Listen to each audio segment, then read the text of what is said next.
Troisième méthode, c'est le balayage corporel. Cette fois-ci, ça fait un petit bout que vous êtes assis. On va se lever.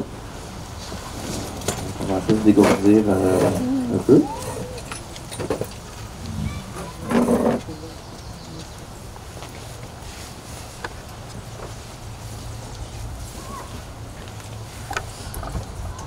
Donc, c'est une question qui se fait debout. Elle peut se faire assis aussi, ou même allongé.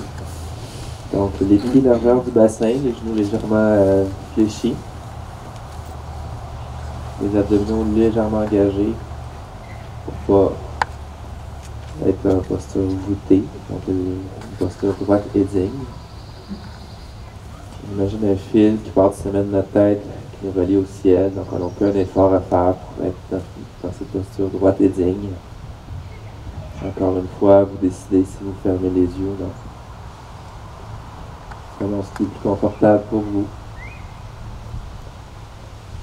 Ceux qui sont sur le gazon, je vous encourage à enlever vos souliers pour mieux sentir le sol, si vous voulez.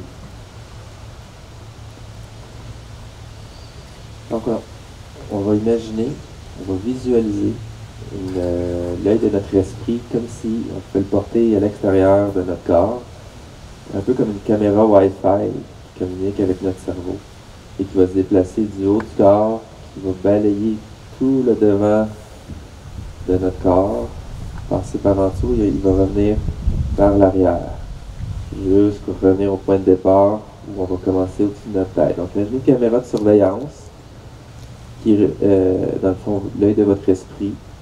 On va partir du sommet de votre tête, puis observer les sensations, les crispations, les tensions ou l'absence de sensations. Ça se peut qu'il n'y en ait pas. Tout est correct. En imaginant cette caméra balayer le sommet de la tête vers le niveau des yeux à l'avant de votre corps.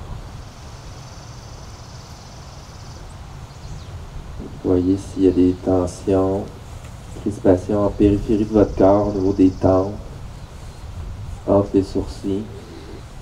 Essayez de ramollir ces tensions, s'il y en a.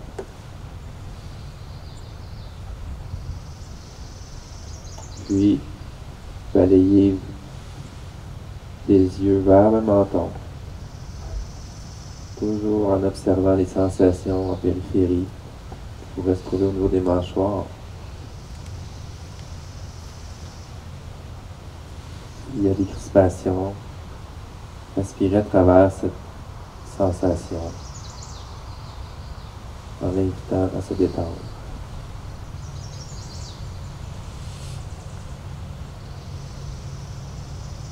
Puis balayez du menton vers les clavicules en observant les sensations, s'il y en a, au niveau du cou, de la gorge.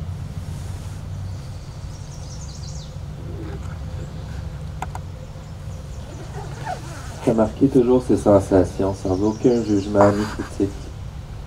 Simplement les observer et accepter qu'elles soient là. Puis balayez les clavicules au-dessus de la poitrine vers l'estomac. À nouveau, en portant attention à toute sensation.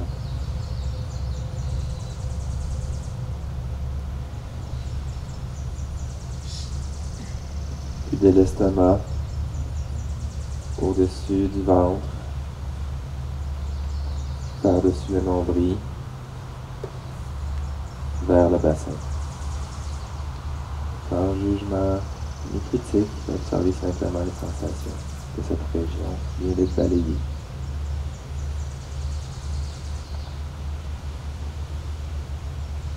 Puis on va remonter notre caméra, l'œil de notre esprit vers le devant des épaules.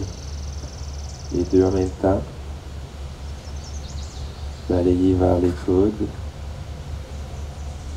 puis les poignets, et enfin les paumes de vos mains. Observez toute sensation ou absence de sensation. Puis On revient au bassin.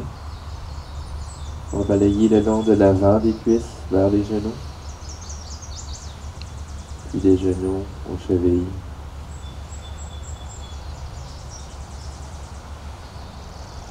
Des chevilles. On va balayer vers les orteils. Puis on va porter attention à un endroit qu'on n'observe pas souvent. On va passer par en dessous. On va aller sous la plante des pieds. On va observer toute sensation.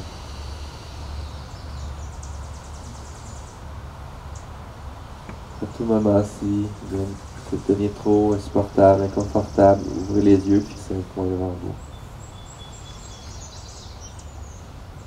L'œil de l'esprit est sous les pieds, maintenant rendu au talon derrière vous. Puis on va remonter des talons par les mollets jusqu'à l'arrière des genoux.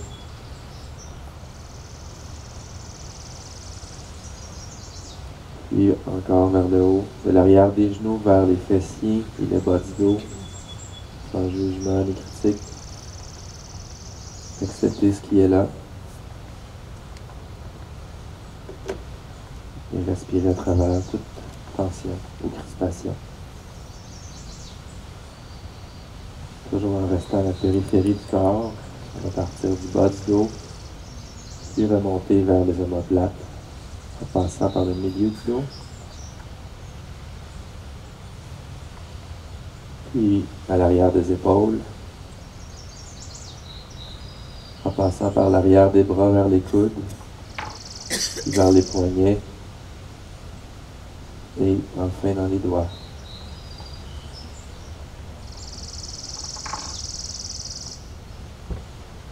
On va remonter l'œil de notre esprit au niveau de l'arrière du cou. Observez toute tension, toute sensation ou absence de sensation en remontant vers la nuque. Puis l'arrière de la tête.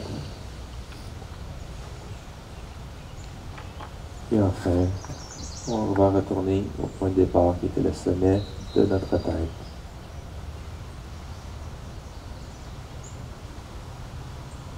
Pour ces dernières minutes de balayage corporel, je vous invite à ouvrir les yeux. Et maintenant, on va porter notre attention ouverte à tout ce qui nous entoure. D'abord les sons à nouveau.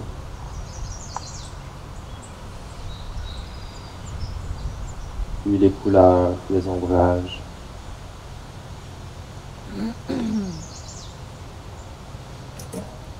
Sans tenter de les saisir ni de les retenir. Puis les sensations de l'air, du vent qui bouge. Les odeurs, si vous en percevez.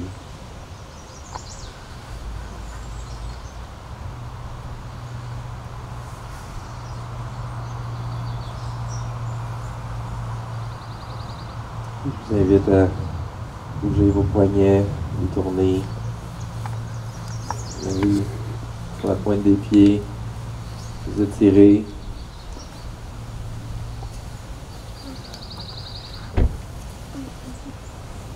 Pour revenir dans le moment présent, dans un autre état.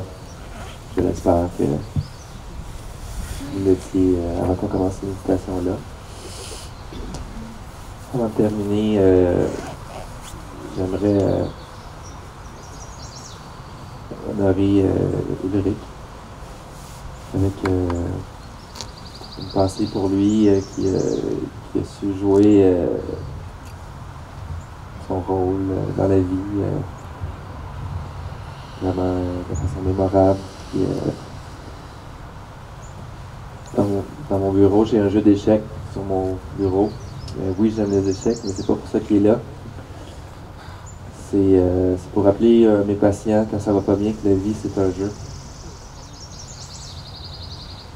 Donc Ulrich, lui, son jeu préféré, sa mère me disait que c'était le jeu des serpents et échelles. Donc pour lui, quand je dis la vie est un jeu, ça veut pas dire qu'il faut...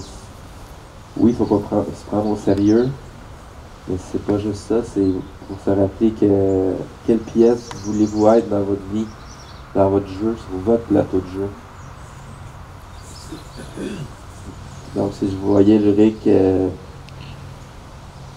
était là en ce moment, je lui dirais que de se rappeler que il n'est pas juste un pion, de voir sa vie comme le plateau de jeu de certains échelles. Des fois, pendant des années, il a su gravir, passer toutes les cases, monter les échelles.